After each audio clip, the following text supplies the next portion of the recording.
የጎንደርን ጥምቀት ለየት የሚያደርገው ዋናውና ሁላችንም ያላወቅነው ሁለት ነገር አለ። እሱን ስለተውነው ነው የጎንደር ጥምቀት የተበላሸው። የታሰረ ነው። በነገራችን ላይ ባይዘፈንም ባይዘለልም እግዚአብሔር የሚቀበለው በዓል አይደለም። ጎንደር ለብዙ ነገር ለቃል እግዚአብሔር ምንጭ ናት፣ ለሥርዓት ምንጭ ናት። ነገር ግን ዋናው የጎንደርን ጥምቀት ለየት የሚያደርገው ነገር ስላልተረዳን እዚህ ሁሉ ችግር ውስጥ ይገባል። እንዳትጨፍሩ፣ እንዳትሰክሩ፣ እንዳትጣሉ በአብ በወልድ በመንፈስ ቅዱስ ስም ይዣቸዋል። አንድ ሰው እንዳይጣላ፣ አንድ ሰው እንዳይሰክር ይህንን ነግሬያቸዋለሁ። በአብ በወልድ በመንፈስ ቅዱስ ስም። በጥምቀት በዓል ቀን በአንድ አገልጋይ ብቻ የተሸኘው ታቦት በዚህ ሰዓት እጅግ በጣም የብዙዎችን ልብ የነካውን አንድ ምስል እየተመለከተን እንገኛለን። ሰላም ጤና ይስጥልኝ። እንዴት አላችሁ? እግዚአብሔር የተመሰገነ ይሁን። በአዲስ ቪዲዮ ተመልሼ መጥቻለሁ። እንግዲህ በዚህ በዛሬው ፕሮግራም የምንመለከተው በጎንደር ያለውን ነገር በዲያቆን ዮርዳኖስ የተሰጡ ማብራሪያዎች አሉ። በተለይ ደግሞ ጥምቀትን በጎንደር ለምን እንደሚባል የአካባቢው ማህበረሰብ የተለያየ ኦርቶዶክሳውያን እንኳን 99 በመቶ አያውቁትም ጥምቀትን በጎንደር ለምን እንደተባለ ብለው የሚገልጹት አለ። እንግዲህ ሰሞኑን በተለያዩ ማህበራዊ ሚዲያዎች ስንመለከት እንደነበረው በጎንደር የነበረው የጥምቀት አከባበር እንግዲህ ጭፈራ ነበር የሚለው ነገር ተነስቶ እሱንም አንዳንድ የተሰጡ ምላሾች አሉ። በጣም ጠቃሚ ስለሆነ እነዛን እንመለከታለን። ሌላው እንግዲህ በድብቅ ማለት ይቻላል በድብቅ የተቀረጹ የጥምቀት የአከባበር ሁኔታዎች በተለይ የኢትዮጵያ ኦርቶዶክስ ተዋሕዶ ቤተክርስቲያን ምን አይነት እንደሆነች የታየባቸው አንዳንድ ቪዲዮዎች አሉ። በጣም የሚገርሙ በጣም የሚደንቁ ማለት ነው። እነዚህን ነገሮች አስቃኛችኋለሁ። እስከ መርሐ ግብሩ ፍጻሜ አብራችሁኝ ቆዩ። ላይክ ማድረጋችሁን፣ ሼር ማድረጋችሁን፣ ቤቱን ሰብስክራይብ ማድረጋችሁን አትርሱ። ሐሳቦቻችሁን ደግሞ ጠቃሚ ሆኑ ገንቢ ሆኑ ሐሳቦችንም በዚህ ቪዲዮ ላይ እንድትሰጡ ፈልጋለሁ። እስቲ በመጀመሪያ ከሁሉ በፊት የጥምቀት በዓል አከባበር እንግዲህ ስንመለከት የአከባበር ልዩነቶችን እናያለን። በተለይ በከተማ የነበረው የአከባበር ሁኔታና በክፍለ ሀገር ያለው የአከባበር ሁኔታ ማለት ነው። በጣም የሚደንቁ ሁለት ቪዲዮዎችን ተመልክተን እንመለስ። ተመልከቱት ይህንን ቪዲዮ። አንድ ካህን ታቦቱን ተሸክመው በመቃብር መካከል እዛው አካባቢ ላለ ጥምቀተ ባህር ማደሪያ እንዲሁ አንድ ዲያቆን ወይም አንድ ካህን ይመስሉኛል ዲያቆን ነው አብረው አሉ። ከዛ ባለፈ ደግሞ አራት ምዕመናን፣ ምናልባት አምስተኛው ቪዲዮውን የሚቀርጸው ሰው ሊሆን ይችላል። አምስተኛው የገረመኝና ያስደስተኝን ነገር ልንገራቸው።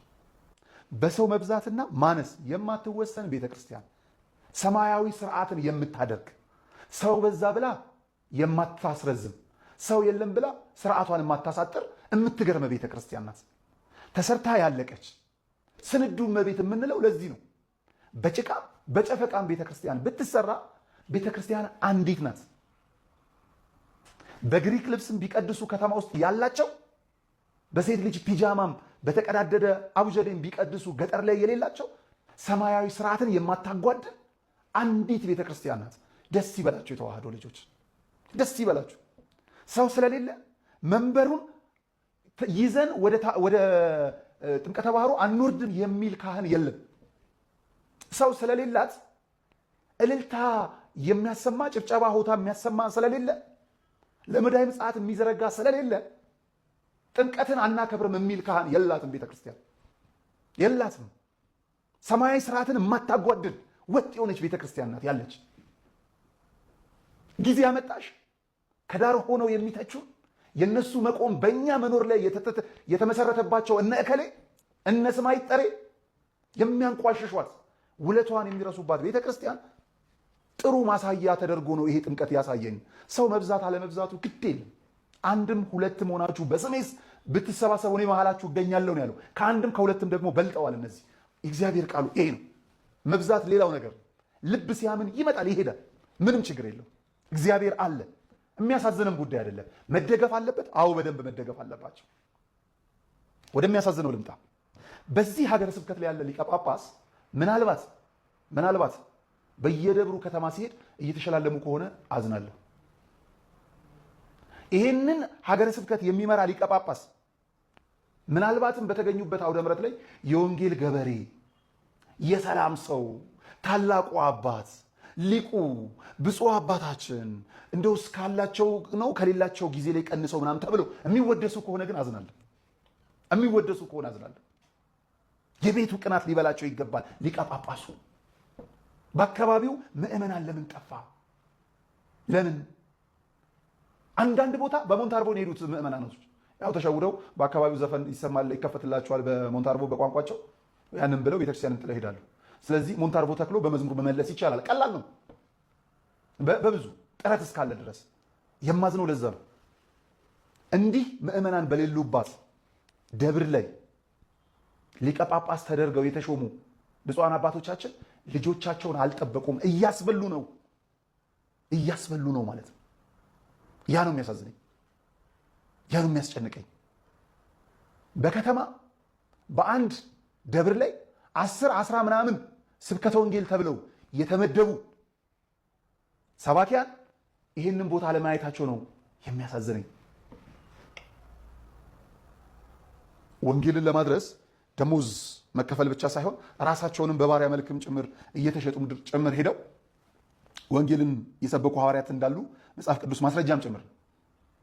ዛሬ ያን ያህል ራሳችንን የምንሸጥበት ሳይሆን በሄድንበት ቦታ ተከብረን ወንጌል ሰተን መመለስ የምንችልባቸው አጋጣሚዎች ብዙ አሉ። የከተማ ሩጫ የገጠር ድርቅ እንዳይፈጠር የከተማውን በእርምጃ ያደርጋችሁት ቢያንስ ገጠሩ ላይ ያንን ውሰዱ። ከዚህ ባለፈ እንግዲህ በጣም የሚያስደስት ነው እኚህ አባቶቻችን የሰሩት። ለብቻቸው ቢወጡ ለብቻቸው እግዚአብሔርን እንደያዙ ነው የማስበው። 6 ምዕመናን ያሉበት ስፍራ ነው። ዲያቆን ገመቺስ ይባላል። ገመቺሳ ደሬሳ ይባላል። እውነት የእግዚአብሔር ቤት አይዘጋም በማለት ከስፍራ እየተመላለሰ አንዱን ታቦት በአንዱ ካህን እያስገባ ራሱ መስቀል ጽና እየያዘ ዣንጥላ ይዞ ታቦቱን እያጀበ ለ6 ሆነው አውጥተው ድንኳን ውስጥ አስቀብቶ ሌላኛው ስፍራ ላይ ደግሞ ካህኑን ይዞ ይዞራል። ወለጋ ውስጥ ክርስትና ብዙ ህዝብ ያለበት ብዙ ስፍራ ያለበት ብቻ ሳይሆን እንዲህ ባለ ስፍራ እግዚአብሔር መመረጥ ይጠይቃል። እንዲህ አይነት ስፍራ ነው ተነስተን ልንሄድ እነሱ ልናበረታታ ልናግዝ የሚገባው አይዟችሁ ማለት የሚገባው። እኛ የምንሄደው ሌላ ቦታ ነው። በጥምቀት በዓል ቀን በአንድ አገልጋይ ብቻ የተሸኘው ታቦት በዚህ ሰዓት እጅግ በጣም የብዙዎችን ልብ የነካውን አንድ ምስል እየተመለከትን እንገኛለን። ታዲያ ከዚህ ምስል ጋር በተያዘም አንድ መረጃ ልንገራችሁ። ከላይ በምስሉ ላይ የምንመለከታቸው አባት ብቻቸውን በመሆን የእግዚአብሔር የቃል ኪዳን ታቦት ዝግ ሆኖ ቤት ውስጥ መዋል የለበትም የሚል ቅዱስ ቅናት አንገብግቧቸው በገጠር ቤተክርስቲያን ታቦተ ሕጉን ይዘው ወደ አደባባይ ሲወጡ ተመልክተናል። ይህ የታየው በምስራቅ ወለጋ በአሮ ሊሙ ወረዳ ገጠራማ ስፍራዎች ነው። ትዕይንቱ እጅግ ልብን ይሰብራል። በተመሳሳይ ግን ለፈጣሪ ያለን ጥልቅ ፍቅር ያሳያል። በምስሉ ላይ የምታዩት ወጣት ዲያቆን ገመቺሳ ደሬሳ ብቻውን የአንድ ሙሉ ማህበር ስራ እየሰራ ይገኛል። የአገልግሎቱን አስቸጋሪነትና የእርሱን ብርታት ተመልከቱ። በአንድ እጁ የታቦቱን ጥላ ይዟል፣ በሌላ እጁ ደወል እየመታ ህዝቡን ለበረከት ይጠራል። በአንድ እጁ መቋሚያውን ይዞ መጎናጸፊያውን አጣፍቶ ጽናጽሉን ይዞ ያመሰግናል። በአንድ አንደበቱ ይጸልያል፣ በዚያው አንደበቱ ደግሞ ያዜማል። ዲያቆን ገመቺሳ ደሬሳ ታቦቱን እንዲህ ባለ መስዋዕትነት እየሸኘ ይገኛል። እግዚአብሔር ወይ ለዚህ አገልጋይ የነፍስ ዋጋውን ክፈለው። አንድም የእግዚአብሔር ቃል ነው የምነግራችሁ። አንድም 3 ሆናችሁ በስሜ የምትሰበሰቡ እኔ በመካከላችሁ እገኛለሁ ብሎ እግዚአብሔር ቃል ኪዳን ሰጥቷል። በጣም የሚገርም ማለት ነው። በአንድም ሆነን 3 ሆነን ከዛም በላይ ሆነን ብንሰበሰብ እግዚአብሔር በመካከላችን ይገኛል። እንግዲህ አሁን እነዚህ ሁለቱን ቪዲዮዎች አየን እንጂ በተለያዩ ቦታ በተለይ ክፍለ ሀገር ገጠራማ ቦታዎች የጥምቀት በዓል በእንደዚህ አይነት ሁኔታ ነው የተከበረው። በከተማው ስንመለከት ደግሞ በርካታ ምዕመናን በርካታ አልባሳቶቹን ብታዩ ዣንጥላዎቹን ብታዩ ለታቦት ማክበሪያ የሚሆኑ በርካታ ነገሮች ወጥተው ተከብሯል። በዚህም ቦታ ደግሞ ምንም አይነት አልባሳት ሳይኖሩ በአንድ ልብስ ቤት ውስጥ እናቶቻችን በሚጠቀሙባቸው የቀሚስ እነዚህ ምንድነው ውስጥ ልብስ የተለያዩ ነገሮች ደግሞ የተከበረበታል።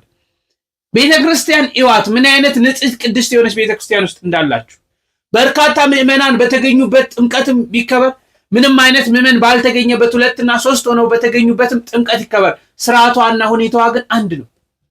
በዚህ የሚገኙ ካህናት ይህንን የጥምቀት በዓል የእግዚአብሔር ማደሪያ የሆነውን ቅዱሱን ታቦት ይዘው ወጥተው ምድሪቷን አስባርከዋል፣ በረከትን አግኝተዋል።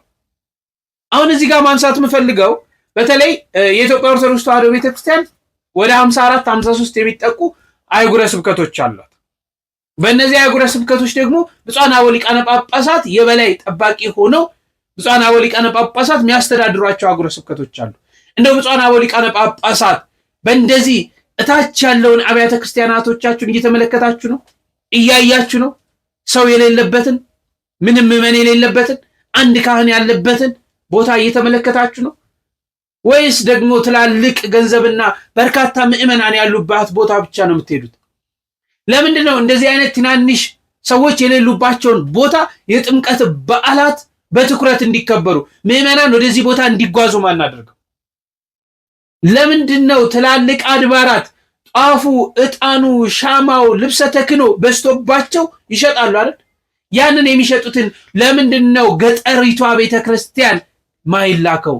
ለምንድን ነው ለገጠሪቷ ቤተክርስቲያን ማይሰጠው? ቤተክርስቲያን አንዲት አይደለች። እዚህ በአንዳ ደብር 50 እና 60 የመቀደሻ ልብስ ኖሮ እዛ በውስጥ ልብስና ባቡጀዴ ለሚቀድሷት አብያተ ክርስቲያናት ለምንድን ነው ማይደርሰው? ምዕመናን ወደዛ ቦታ እንኳን መኖር ባይችሉ ያችን ቤተክርስቲያን ለምንድን ድጋፍ ማናደርገው? በአንድ ቤተክርስቲያን 50 60 ካህን የጥምቀትን በዓል የሚያከብር ከሆነ 2 እና 3ን እያውጣጣን ወደዚህ ክፍለ ሀገር ተልከው ምዕመናን ካህናቱ ሄደው እንዲያከብሩት ለምን አናደርግም? እንዲህ አይነት ነገሮችን መስራት ያቅተናል ወይ ነው ወይስ ለምንድን ነው? ግን የእግዚአብሔርን ስራ ይዩት። በዚህች ንጽሕት ቅድስት እምነት ውስጥ ያለነው ህዝብ በዛ ህዝብ አነሰ ተብላ ስርዓቷ ማይጓደል፣ ህዝብ በስቷል ስርዓቱ ይጨመር የማይባል፣ ህዝብ ጎሏል ስርዓቱ ይቀነስ፣ ምዕመን እልል የሚል ሚያጅብ ሚያጨበጭብ መባ የሚሰጥ ጧፉን ዕጣኑን የሚሰጥ ገንዘብ የሚሰጥ የለም አናከብርም አትልም። የኛ ቤተክርስቲያን ትኩረት ብናደርግ፣ በተለይ እኔ ምን አስባለሁ መሰላችሁ? በተለይ ቀጣይ ዓመት የሚመጣው የጥምቀት በዓል እንደው በተቻለ አቅም ከከተማ በስተን ሄደን ወደ እንደዚህ አይነት አካባቢዎች ላይ ብናከብር፣ ብናያቸው፣ ብንጎበኛቸው በረከትን እናገኛለን፣ ድህነትን እናገኛለን። በእንዲህ አይነት ሁኔታ የጥምቀት በዓል ተከብሮ አይተናል ማለት ነው። በርካታ ምዕመናን በሚሊዮን የሚቆጠሩ ለምሳሌ የቃና ዘገሊላ በየካ ሚካኤል ከ3 ከ4 ሚሊዮን ህዝብ በላይ እንዳለ ነው ሲነገር የነበረው። በርካታ በሚሊዮን የሚቆጠር ህዝብ ተገኝቶ የተከበረበት አለ። 5 ሰውና 4 ሰውም ተገኝቶ የተከበረበት ቦታ አለ። ግን ስርዓቱ አንድ ነው። ቤተክርስቲያን ይችናል። ያንንም በምን እንጎብኘው? በተለይ ከተማ ላይ ያላችሁ አብያተ ክርስቲያናቶች፣ በርካታ ንዋየ ቅድሳት ያላችሁ አብያተ ክርስቲያናቶች እንደው በአመት 5ም 6ም ቤተክርስቲያን በገጠር ያለውን ይዛችሁ በጀታቸውን ብችሉ፣ ጧፍ ዕጣን ብችሉ፣ አልባሳት ብትልኩላቸው ከሚሸጥ መቼስ አይሻልም? ያቺም የኛው ቤተክርስቲያን ናትና በእነዚህ ብንመለከትና እነዚህ ናቸው እንግዲህ አሁን ይሄንንም እንድና ያደረጉን በድብቅ በሉት ቀርጸው የላኩልን 5 ሰው አክባሪ ሆኖ አንዱ ሰው ነው ቪዲዮ ሲቀርጽ፣ 4 ሰው አክባሪ ሆኖ አንዱ ነው ቪዲዮ ሲቀርጽ የነበረው። እንዲህ አይነቱን ወደ አደባባይ ወደ ሚዲያ የመጣበት ምክንያት ለበጎ ነው ብዬ አስባለሁ። የዛሬ ዓመት እነዚህ አይነት ያሉ ቦታዎችን በስፋት ተመልክተን ደግሞ ወደዚህ ተጉዘን ማክበር አለብንም ብዬ አስባለሁ። በዚህ ላይ ሐሳባችሁን እንድትሰጡ እየጠየቅኩ ለእናንተ ድሉን ያመቻቸው እናንተ ሐሳብ ስጡና እስቲ በጋራ ምን እናድርግ፣ ለቀጣይ ዓመት ምን አይነት ስራዎችን እንስራ። ለምሳሌ ይህን ቪዲዮ የምትከታተሉ እንደው በጋራ ሆነን አንዱን አብያተ ክርስቲያናት ሄደን የምናከብርበት ምን ጎበኝበት ነገሮችን መፍጠር ከቻለን ብንሞክር ብዬ አስባለሁ። እሺ ሌላው እንግዲህ ያዝነው አጀንዳ በጎንደር ያለው ነገር በተለይ በዲያቆን ዮርዳኖስ ለምንድን ነው ጥምቀት በጎንደር የተባለው? በተለይ ደግሞ ከዚህ ከተነሳው ጭፈራ ጋር ተያይዞ ከተደረገው ነገር ጋር ተያይዞ ያነሷቸው በጣም ጠቃሚ ሐሳቦች አሉና እነዚህን እስቲ ላስቃኛችሁ። ሰሞኑን አጀንዳ የሆነው ነገር ድንገት ደርሶ የመጣ ነገር አይደለም። ለአንዳንድ ሰዎች የዛሬ 2-3 ዓመት የተጀመረ የተፈጠረ የሚመስላቸው ነገር አለ። ይሄ ዘፈኑ ዝላዩ ምኑ ማለት ነው። ለአንዳንዶቹ ደግሞ 10 ዓመት በፊት የተጀመረ የሚመስላቸው አይደለም። እንደሱ አይደለም። ትናንት ያያችሁት ዘፈን በጣም ሩቅ ጎዳና ያለው፣ ትናንት ያያችሁት ዝላይ ቅርብ ጊዜ የመጣ ነገር መስሏችሁ ከሆነ ችግር ነው። አንዳንድ ነገሮችን ከመሰረቱ ካልሰራንባቸው ፋይዳ ስለሌለው ብዬ ነው። ሁለተኛ እንድናነሳ የምፈልገው ነገር እሱ ነው። ሶስተኛውና የመጨረሻው እውነት በሌሎች ስፍራዎች የተከበሩት የጥምቀት በዓሎችን እግዚአብሔር ተቀብሏቸዋል ወይ? ማለት ጎንደር ላይ ዘፈን ዝላይ ስለነበረ ሌላ ቦታ ላይ ዘፈን ዝላይ ስላልነበረ ለእግዚአብሔር የሚገባ መስዋዕት በሌሎች ቦታ ስፍራዎች ቀርቦባቸዋል ማለት አንዳንዴ የሰው ስና የራሳችን እንዳንረሳ ብዬ ነው። እኛ ጋር የተሰራውን ነውር ይሄ ዝላዩ ዘፈኑ ዳንኪራው ምኑ ነውር ነው። እንኳን እንደ ክርስቲያን አልኳችሁ እንደ ሰው ራሱ ጸያፍ ነው። እሱን መካድ አንችልም። እኛ ትልቅ ስህተት ነው የተደረገው፣ ግን ዛሬ ጀመረ አይደለም። እሱን እመጣበታለሁ። ነገር ግን አብዛኞቻችን የጎንደር ዘፈን ላይ ጎንደር ላይ የተደረገው ዝላይ ላይ ስናተኩር በየትኛው ስፍራ ነው በእውነት እግዚአብሔር የሚቀበለው ነገር? በነገራቸው ላይ አንድ እንድታውቁት የሚያስፈልገው ነገር አለ። አባቶቻችን ሲያሳድጉን፣ ቅድስና ያላቸው መምህራን ሲያሳድጉን አንድ ነገር ነግረውናል። አንድ ነገር ከድርጊቱ ከተግባሩ የሚቀድመው የምታደርግበት ልብ ነው። ለምሳሌ ለሰው ለታይታ ብሎ ልብሱን አሰማምሮ ሲዘምር የሚውል ሰው አለ። በቪዲዮ እየተቀረጸ እዩኝ እያለ እግዚአብሔርን ረስቶ ለሰው ለመታየት ሲዘምር የሚውል ሰው አለ። መዝሙሩ የእግዚአብሔር ነው ቃሉ። ሰውየው የሚያደርግበት ምክንያት ግን በእግዚአብሔር ፊት ፍጹም ተቀባይነት እንዳይኖር ያደርጋል። በተቃራኒው ደግሞ እናቶቻችን እሰይ ስለት የሰመረ እያሉ ይዘፍናሉ። በታቦቱ ፊት ይዘፍናሉ። ዘፈን መቼም በቤተክርስቲያናችን አንዳንድ ሰዎች ከምን እንዳመጡት ባላቅም ዘፈን ኃጢአት አይደለም የሚሉ ሰዎች አሉ። ዘፈን ኃጢአት ነው 101% እንዲሁ 101% የሚባል ካለ ኃጢአት ነው። እሱን ደጋግሜ ተናግሬያለሁ። ዘፈን ለክርስቲያን ዘፈን ኃጢአት ነው 100%። ነገር ግን እናቶቻችን እና መምህራችንን በታቦት ፊት የሚዘፍኑ እስክስታ የሚወርዱ እናቶችን እንዳትነቅፋቸው አሉኝ። እንዴ ለምን? ዘፈን ኃጢአት አይደለም ወይ? አዎ ኃጢአት ነው። ታዲያ ለምንድን ነው የማልነቅፋቸው? በሁለት ምክንያት። አንድ በገባቸው ልክ በየዋህነት በቅንነት የሚያቀርቡት ነገር ስለሆነ ለዕለት እግዚአብሔር ይቀበላቸዋል። ይህን መርሳት የለብህም። ሁለት እነዚህ ሰዎች የሚዘፍኑት እኛ ስርዓት ህግ ስላላስተማርናቸው ነው። ጥፋቱ የኛ ነው። ስለዚህ መንቀፍ ካለብህ ራስህን ንቀፍ። አንድ አስተማሪ ተዘፈነ ብሎ ዘፋኙን ምዕመኑን ከመንቀፍ የሚቀድመው እንዳይዘፍን መስራት ሲኖርበት ስላልሰራ። በነገራችን ላይ መስራት ማለት መድረክ ላይ ወጥቶ መስበኩ አይደለም፣ ገድል ይጠይቃል። በነገራችን ላይ ምዕመናንን ወገኖቻችንን ወደ ጎዳና ለመመለስ እንኳን የፌስቡክ ትችት ሁላችንም እኔም እናንተ የምናደርገው እንኳን የፌስቡክ ትችት አልኳችሁ የመድረኩ ስብከት ምዕመንን አያስተካክልም። ምክንያቱም እኛ ራሳችን ሰባኪዎቹ መንፈስ ቅዱስ የራቀን ሆነን ሳለን እንዴት ብለን ነው? እሱን በኋላ እግዚአብሔር ፈቅዶ ጊዜው ካለ መጣበታለሁ። እና እናቶች በታቦት ፊት ሲዘፍኑ መዝፈን ስህተት ቢሆንም በታቦትም ፊትም ሆነ ቤትም ስፍራ መዝፈን ስህተት ቢሆንም በገባቸው ልክ በሚያውቁት ልክ በየዋህነት የሚያቀርቡት መስዋዕት ነውና በሌላ ጊዜ ማስተማር ነው እንጂ ዕለቱኑ ዘፈናችሁ ብለህ እንዳትነቅፋቸው እናቶችም ብለዋል። ምክንያቱም ጥፋቱ የኔ ስለሆነ የኛ ስለሆነ ያላስተማርን ያልሰራን ጥፋቱ የኛ፣ ከነቀፍክ ራስህን ንቀፍ ብለውናል። እና መሰረታዊው ነገር ሶስተኛ ልንመልሰው የሚገባ ጥያቄ መዝሙር ስለተዘመረበት ብቻ ከአዲስ አበባ ጃን ሜዳ ጀምሮ በአጠቃላይ በሀገሪቱ የተደረገው የጥምቀት በዓል በውኑ በእግዚአብሔር ፊት ንጹህ መስዋዕት ነበረ ወይ? የጎንደሩ ብቻ ነው ወይ ችግር የነበረበት? አሁን ይሄ ጎንደርን ለመከላከል አይደለም። ምክንያቱም ታውቃላችሁ እድሜ ዘመኔን ስጮህ የኖርኩ ሰው ነኝ። ሌላ ቁም ነገር ባይኖረኝም ይሄ ቀን እንዳይመጣ ብዙ ጮክ ያለው በጣም ብዙ ጮክ ያለው አሁን ጎንደርን ስለመከላከል አይደለም። ነገር ግን የጎንደርን ስህተት ስናወጣ በየትኛውም የሀገሪቱ ክፍል ወይም በየትኛውም የዓለም ክፍል የተከበረው የጥምቀት በዓል እግዚአብሔር የሚቀበለው ነበረ ወይ? ትክክለኛ ንጹህ መስዋዕት ያቀረበ ማን ነው? ራሳችንን እንድንፈትሽ ብዬ ነው። ሶስት ነገሮችን አሁን ባጭር ወደ ኋላ ልመለስና የጎንደር ጥምቀት ከሌላው በምንድን ነው ለየት የሚለው? አንድ ሐቅ ነግራቸዋለሁ። ሁለት ኢሉዥን ሰዎች የሚመስላቸው፣ ሶስት ግርግር አለ፣ ደስ የማይል ነገር። አንደኛ የጎንደርን ጥምቀት ለየት የሚያደርገው ቅብብሎሽ አለ። በአክሱም የነበረው ስርዓተ ጥምቀት ለላስታ አቀበለ። አክሱሞች ራሳቸው አልተውም፣ ግን መንግስት ወደ ላስታ ሲሄድ ትኩረት ምንጊዜም የትኩረት ማዕከል የሚሆኑ የመንግስት መቀመጫዎች ናቸውና ከላክሱም ወደ ሮሃ ወደ ላስታ ሄደ። በቅዱሳን ነገስታት ዘመን ማለት ነው። ከዛ እንደገና የዛግዌ ሥርወ መንግስት ተጠናቆ ወደ ሸዋ ሲሄድ አሁንም ማዕከሉ ደብረ ብርሃን ስለነበረ የጥምቀት ትኩረት ደብረ ብርሃን ማዕከል ላይ ነበረ። ከዛ ከሸዋ ከግራኛ አህመድ ወረራ በኋላ እንደገና ወደ ጎንደር ሲመጣ አሁንም የትኩረት ማዕከሉ ጎንደር ነች። ጎንደር ሌሎች የሰጧትን ነው፣ ግን የሰጧትን ይዛ የጨማመረቻቸው ነገሮች አሉ። መልካም የሚባሉ የጎንደር ነገስታትና የጎንደር ሊቃውንት አንደኛ ጎንደር የነገስታት ማዕከል ሆና ለረጅም ጊዜ ስላገለገለች ከ16ኛው ክፍለ ዘመን መጨረሻ ጀምሮ እስከ 19ኛው ክፍለ ዘመን አጋማሽ ድረስ የመናገሻ ከተማ ስለነበረች በእነዚህ ጊዜያት የነበሩ ሊቃውንት ለየት የሚያደርገው አንደኛ ነገስታቱ ባህረ ጥምቀት የሚከበርበትን ዛሬ ድረስ ያለ ለየት ያለ ግንብ እና መጠመቂያ ገንዳ ተሰርቶ እስካሁን ድረስ መኖሩ ነው አንደኛው።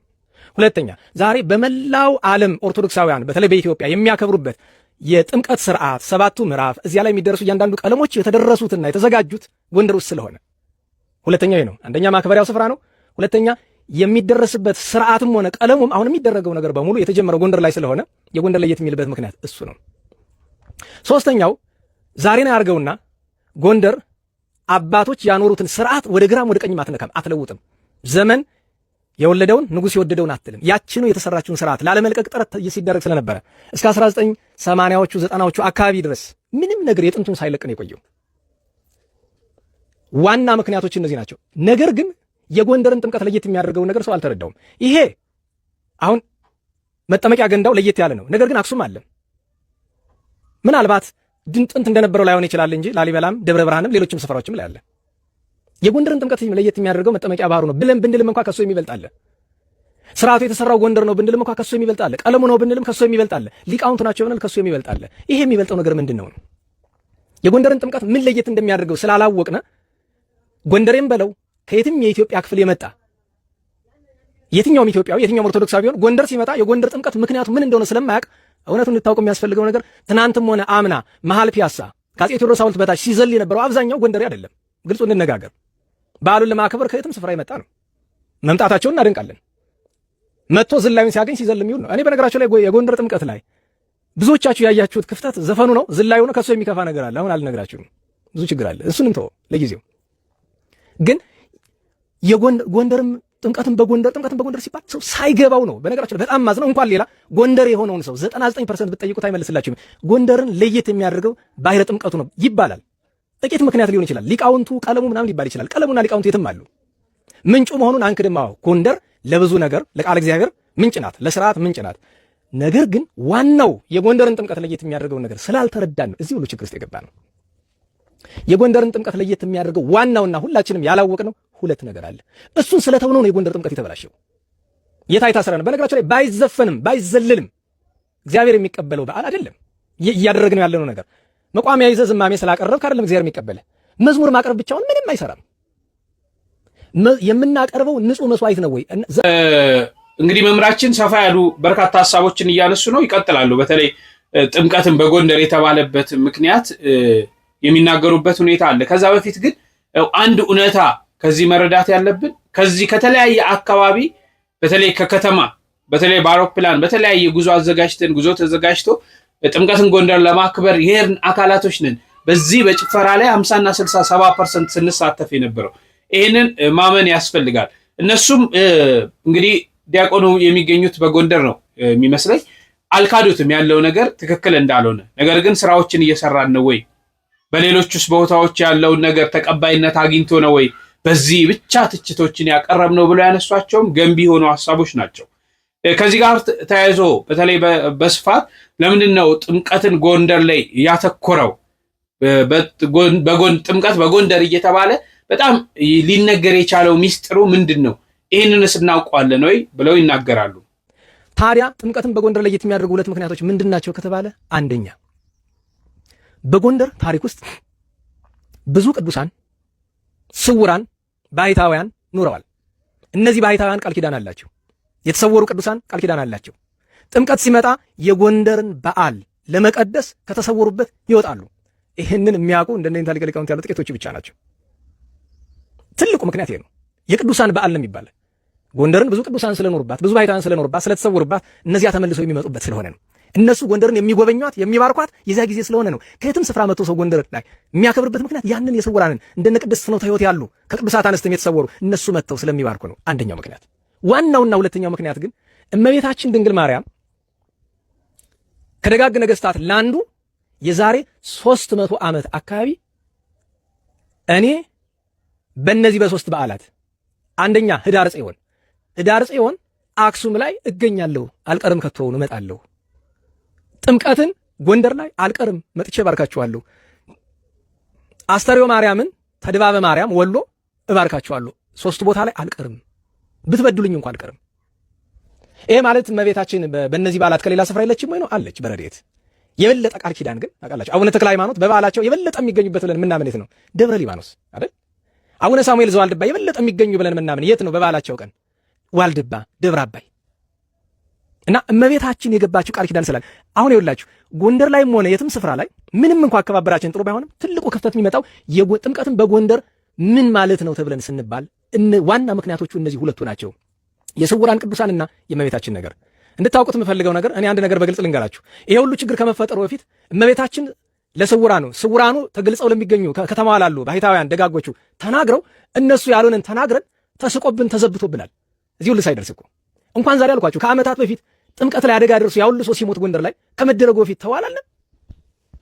እኛ ተራ ሰዎች ነን፣ ግን ከእውነተኛ አባቶች ያገኘነውን ነገር መናገር ግዴታችን ነው። ስለዚህ የዚህ በሽታ የጎንደር ጥምቀት ምንነቱን አለመረዳት ስለሆነ በተለይ ለከተማው ሰው የዚህ ሁሉ በሽታ ቁጥር አንድ ተጠያቂ የከተማው መምህራን አገልጋይ ነው። ምክንያቱም እሱ የማያውቀው እሱ ካላወቀው ምኑ ቤት ያውቀዋል? ስለዚህ ለእመቤታችን ክብር፣ ለቅዱሳን ስውራን ክብር፣ ከሁሉ በላይ ደግሞ ለጌታችን ለመድኃኒታችን ለኢየሱስ ክርስቶስ ክብር እንደሚገባ በዓሉን ከማዘጋጀት ይልቅ እንግዳ ይመጣል የሚባል ነገር በየትኛውም ስፍራ ለሚመጣ እንግዳ ተብሎ የሚዘጋጀው ነገር ከሁሉ የሚቀድመው የእንግዶች ሁሉ ጌታ መድኃኒታችን ክርስቶስ የእንግዶች ሁሉ እመቤት እግዝእትነ ማርያም ለነሱ የሚሆን ምን መስዋዕት አዘጋጅተናል? በነገራችሁ ላይ ወልደ እግዚአብሔር በእንግዳ ይመሰላል ቢባልም ዋና እንግዶች ገንዘብ ይመዘው መጥተው በየሆቴሉ የሚንከላወሱት አይደሉም። ዋና እንግዶች ማለት ድሆች ናቸው። ድሃ የሚረገጥበት የሚናቅበት በዓል አይደለም የጥምቀት በዓል። የራባቸው የጠማቸው እንኳን ይቅርና የአብነት ተማሪዎች እኮ የጥምቀት ቀን ርቧቸው ነው የሚል በነገራችን ላይ ምንም ዝክር እንኳን የለም እኮ ዝክር እኮ የለም። የጥምቀት ራሱ ትንሽ የቃና ዘገሊላ ይሻላል። እና ስለዚህ ጥምቀት በጎንደር ምን ማለት እንደሆነ ስላልገባን ዋናዎቹ በተለይ ጎንደር የሆነን ሰዎች የእመቤታችን ነገር የቅዱሳን የስውራን ነገር የመድኃኔ ዓለም የቸሩ ነገር ስላልገባን ነው የዚህ ሁሉ ችግር መነሻ። ለመምራችን እግዚአብሔር አምላክ ቃለ ሕይወትን ያሰማልን። ሰፋ ያሉ ሐሳቦችን አንስተዋል። ዋናው ማመን ያለብን መቼም ቤተክርስቲያን ዘፈን እንደማትወድ ዘፈንም ኃጢአት እንደሆነ ልናምን ይገባል። ያነሷቸው በርካታ ሐሳቦች አሉ። ያንን ሐሳቦች ለእናንተ እየተውኩኝ ግን መምራኑ በተለይ ቤተክርስቲያን ስራ መስራት አለባት ብዬ አስባለሁ። በጣም ስራ መስራት አለብን። መንፈሳዊ በዓላቶቻችን ወዴት እየሄዱ ነው የሚሉ ነገሮችን ማለት ነው በተለያየ አካባቢ መመልከት እንችላለን። የንግስ በዓላቶቻችን እንዲህ አይነት የጥምቀት በዓላቶቻችን እንዲሁም ደግሞ የመስቀል በዓላቶቻችን የደመራ በዓላቶቻችን ወዴት እያመሩ ነው? በጣም ከፍተኛ የሆነ የወንጌል እጥረት እንዳለ እየተመለከትን ነው። ዛሬ ነፍሳት እየተወሰዱብን ያለው በርካታ ሰዎች ከበረቱ እየወጡ ያሉት የወንጌል እጥረት በመከሰቱ ነው። ቤተክርስቲያን ወንጌል ላይ ትኩረት አድርጋ እየሰራች አይደለም። በተለይ በቀላሉ ብንመለከት ለምሳሌ የመስቀልን በዓል የደመራን በዓል ብናይ ማታ ደመራ ለኩሰን ሌሊቱን ሙሉ ስንጠጣና ስንጨፍር ነው የምናድረው በየአካባቢዎቻችን በየመንደሮቻችን ማለት ነው። ይሄ በእውነት ቤተክርስቲያን አዛ ነው ወይ? ይሄስ የመስቀሉን በዓል ያመለክታል ወይ? የመስቀሉን ክብር ከፍ የሚያደርግ ነው ወይ? ዛሬም ደግሞ አሁን ትኩረት በጣም ጎንደር ላይ ትኩረት የተሰጠው ለምን መሰላችሁ? በሌሎች አካባቢዎች ያሉትን ነገሮች ሳይኖሩ ቀርቶ አይደለም። ትኩረት የተሰጠው ጎንደር እንግዲህ የሃይማኖታችን መሰረት በርካታ የቤተክርስቲያኒቷ ትምህርቶች መፍለቂያ ቦታ ባለቤትነት ናት። ለምሳሌ አቋቋመውን የምትመለከቱት ድጓውን ብንመለከት ቅኔውን ብንመለከት አብዛኛው የቤተክርስቲያን ትምህርት መፍለቂያ ቦታ ነው። ብዙ ሊቃውንት ያላት ሀገር ናት። 44ቱ ታቦት ያለበት ቦታ የሃይማኖት መዲና ተብላ የኦርቶዶክስ ተዋሕዶ ቤተክርስቲያን የሃይማኖት መዲና ተብላ የምትጠቀስ ናት። ይቺ ሃይማኖት መዲና ወደዚህ ስሟን ለማጠልሸትና ሃይማኖታዊ አከባበሯን በሌላ መንገድ ለመውሰድ የተፈለገበት መንገድ ትክክል ስላልሆነና ነገ ከነገ ወዲያ መወጣት ማንችለው ውስጥ ስለተገባ ነው። እንግዲህ ጎንደር ጥምቀት ሲባል ምን ያህል እንግዲህ መምሩ ተናግሮታል ያለውን በተለይ በቅዱሳኑ ዙሪያና በእመቤታችን ዙሪያ ያለውን ሚስጥር እንዲህ አይነት ሚስጥርና እንዲህ አይነት የቤተ ክርስቲያን አስተምሮ ያለበት ቦታ ላይ ነገሮች ሲቀየሩ ትክክል አይደለም የሚለውን ነው። ስራዎችን ግን መስራት ያስፈልጋል። በደንብ ልንሰራበት ያስፈልጋል። በደንብ ልናስተውል ያስፈልጋል። በየአካባቢዎቻችን ሃይማኖታዊ በዓላቶቻችን ወደ አላስፈላጊ ትሪትና ወደ አላስፈላጊ ነገር እየተቀየረ ስለሆነ እናንተ መምራኖች በደንብ መስራት አለባችሁ። እኛ ልንነቃ ልናስተውል ያስፈልጋል። ትችቶችን ያቀረብነው የሃይማኖት መዲና የተባለች ቦታ እንዲህ አይነት ነገር ተከሰተ ሲባል የክርስቶስ ስጋና ደም የሚሰጠው ቤተክርስቲያን ውስጥ ተጨፈረ ሲባል ምንድን ነው የምንለው? ልክ እንደዛ ማለት ነው። ለዛ ነው ትኩረቶች ሁሉ ወደዚህ የመጡትና መስተካከል ሁላችንም ልንጥር ሁላችንም የድርሻችን ልንወጣ ያስፈልጋል። ሰላም ሰላም ቤተሰብ እንደምን አላችሁ? ሰላም ናችሁ? እኔ በጣም ሰላም ነኝ። ዛሬ ትንሽ ስሜታዊ ያደረገኝ አንድ ነገር ነበርና እሱን ጉዳይ እንደው የግል አስተያየቴንም የግል ሀሳቤንም ለመስጠት ነው ብቅ ያልኩትና የእውነት ስሜታዊ ሁኜ ላፊ ቃሎችን ከተናገርኩም በጣም ይቅርታ። በተለይ አባቶች ጋር ትልልቅ ወንድሞቻችን ሰባኪዎች ጋር ከተናገርኩም ይቅርታ ይደረግልኝ። ዛሬ ስሜታዊ ያደርጎኝ እንድናገር ገፋፍቶኝ የመጣሁት የጎንደርን ጥምቀት በተመለከተ ነው። የጎንደርን ጥምቀት በተመለከተ ያው በዓሉ ተከብሯል፣ አይተናል። በድምቀት ነው የተከበረ፣ ጥሩ ነው። ነገር ግን አንዳንድ ሰባኪያን ዲያቆናት ሀሳቡን ስትተቹ አይቻለሁና የተቻችሁበት ምንድነው? ለምንድነው ታቦቱን ከማጀብ በመንፈሳዊ ከማጀብ ይልቅ ወደ ዘፈን ተቀየረ የሚል ትልቅ ሀሳብ ተነስቶ በጣም በብዙ ዩቲዩበሮች ስትወያዩበት አየሁና በዚህ ጉዳይ ላይ ነው የግል አስተሳሰቤና የግል አስተያየቴን መስጠት እፈልጋለሁ። ምክንያቱም የጎንደር በዓል የጎንደር የጥምቀት በዓል በርግጥ እውነቱ በዓሉን ካወቅ ነው የሚከበረው በተለያየ መልክ ነው የሚከበረው። ጥምቀት በዓል የእናቶች አለ በቡድን ሆኖ የሚከበር በዓል ነው። እናቶች አሉ ስለታቸውን የተሳሉበትን ስለታቸውን ያቀርባሉ፣ ስለታቸውን ይሳላሉ። የደረሰላቸውም ደግሞ ስለታቸውን ይዘው ይመጣሉ። ያ ደግሞ የራሱ ዜማና ግጥምም አለው። የራሱ ፈጣሪያቸውን የሚያመሰግኑበት መልክ አለ።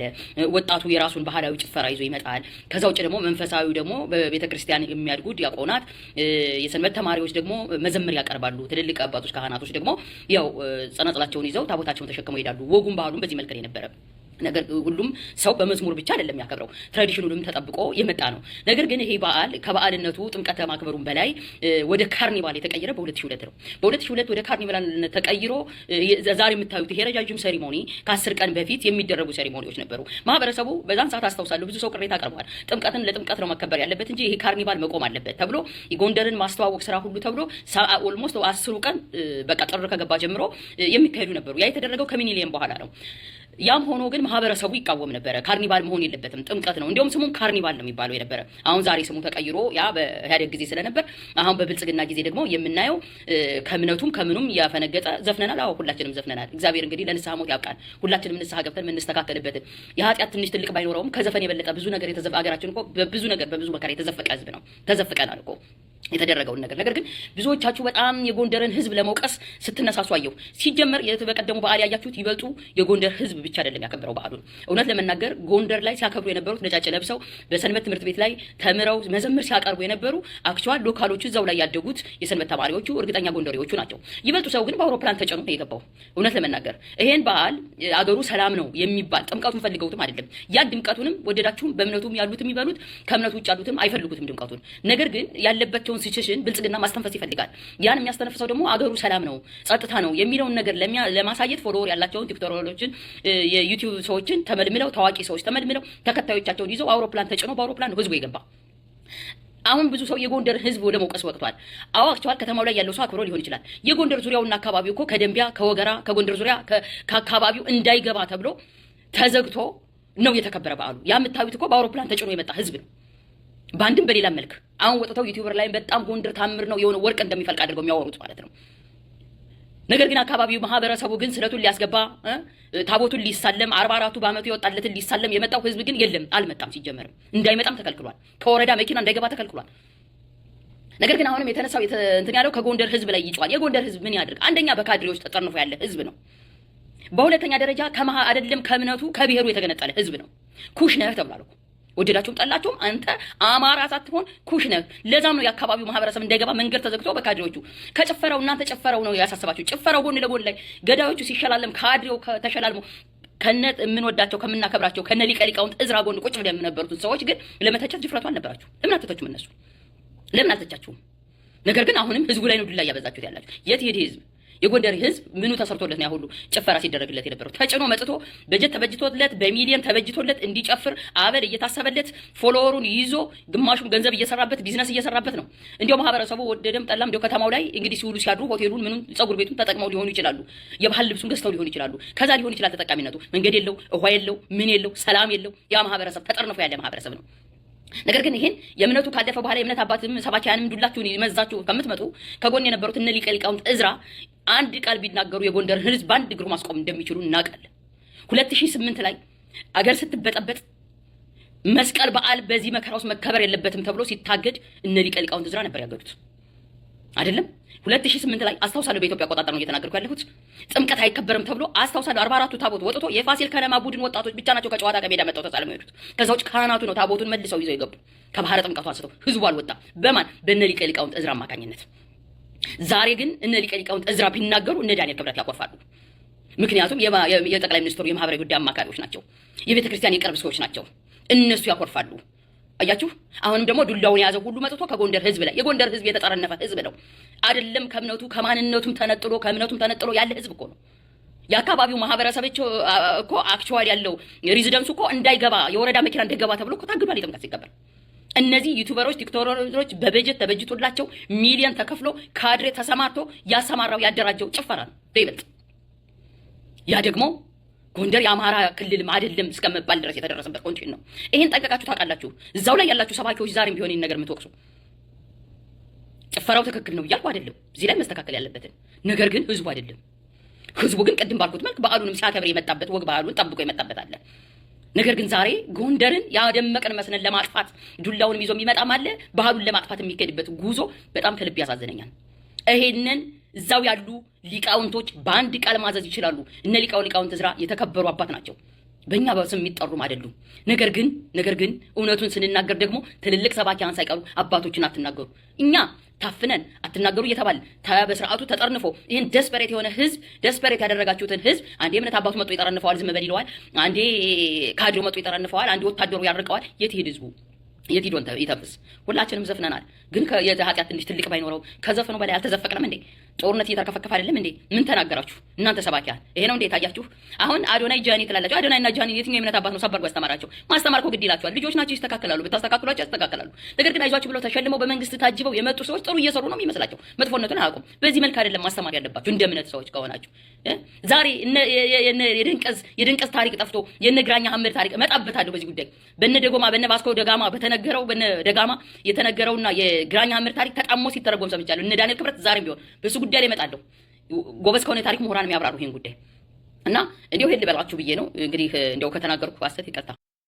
ከተለያየ ቦታ በዓላትን ለማክበር ወደ ተለያየ ቦታ የምንጓዝ ለምሳሌ አክሱም የምንሄድ፣ ላሊበላ የምንሄድ፣ ጎንደር የምንሄድ፣ የተለያየ ቦታ የምንሄድ ኦርቶዶክሳውያን በተለይ ትኩረት ልናደርግ ያስፈልጋል። የሃይማኖታዊ ስነ ስርዓቶቻችንን ማክበር ነው ያለብን።